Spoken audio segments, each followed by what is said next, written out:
শালার এক এক করে 150 জনের ভাইবা নিলাম, কেউই প্রশ্নের উত্তরগুলো দিতে পারতেছে না। সবার খালি মুখস্থবিদ্যা মুখস্থবিদ্যা।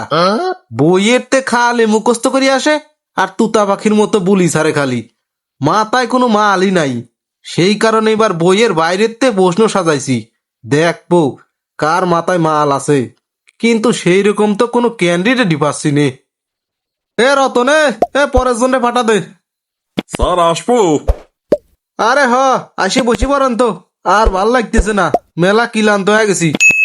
আচ্ছা বলেন তো, কোন মাসে একজন মানুষ সবচেয়ে কম ঘুমায়? স্যার ফেব্রুয়ারি মাসে, কারণ এই মাসে দিন সবচেয়ে কম থাকে, তাই স্বাভাবিকভাবেই এই মাসে কম ঘুমায়। হ্যাঁ, সঠিক উত্তর। এবার বলেন তো, চীনের মানুষ জাপানের মানুষের থেকে বেশি খায় কেন? এটা তো খুবই সহজ স্যার, কারণ জাপানের তো চীনের জনসংখ্যা অনেক বেশি। হ্যাঁ ঠিক আছে, এবার পরের প্রশ্ন। আচ্ছা ধরেন পাশাপাশি 3টি ঘর আছে, তার ভিতর তোমারে একটি ঘরে ঢুকতেই হবি।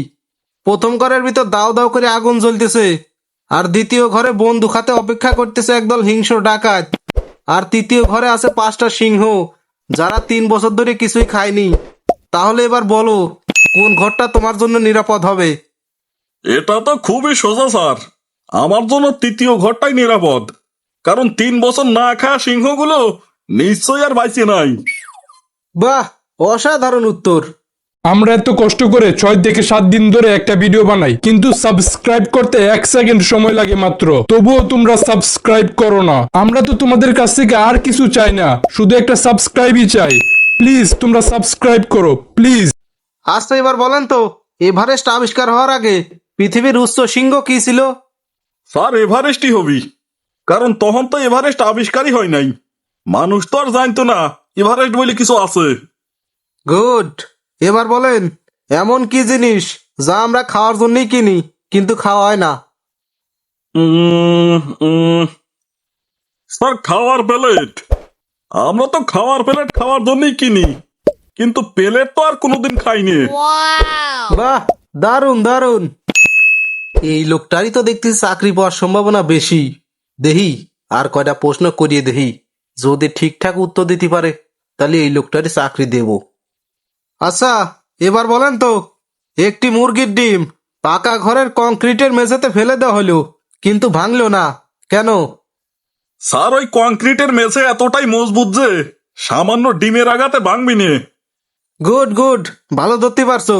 এখন বলো, একটি গাছের 4টি পাতা আছে, মনে করো 3.5 পাতা খায়া ফেলেছে, এই গাছের পাতার সংখ্যা কত এখন? সাড়ে সাড়ে 3টে পাতা খায় ফেলছে না স্যার? সার বলতেই গরুকে বোঝানো হয়েছে, আর সারে মানে গরুতি যদি 4টে পাতার ভিতর 3টে পাতা খায় ফেলে, তাহলে বাকি আছে স্যার একটা পাতা। বাহ বাহ, চমৎকার উত্তর, চমৎকার। আচ্ছা এবার বলেন তো, 99 টাকা নিয়ে বাজারে গেল এবং 90 টাকার বাজার করলো, তাহলে তার কাছে আর কত টাকা আছে? স্যার এখানে নীরা বলতে একজন মেয়েকে বোঝানো হয়েছে। সেই নীরা মেয়েটি যদি 90 টাকা নিয়ে বাজারে যায় এবং বাজার থেকে 90 টাকাই খরচ করে, তার কাছে অবশিষ্ট কোনো টাকা নেই, অর্থাৎ জিরো। বাহ বাহ, আপনি সবগুলো প্রশ্নের উত্তর ভালো মতো দিয়েছেন একদম। আপনার দেখছে আইকিউ লেভেলটা খুবই ভালো। আমরা তো এরকম একটা লোকই খুঁজছিলাম। এর আগে 150 লোককে ভাইবা নিছি, একটা লোকও ভালো মতো উত্তর দিতে পারে নাই, খালি মুখস্থবিদ্যা আর মুখস্থবিদ্যা। জি ধন্যবাদ স্যার।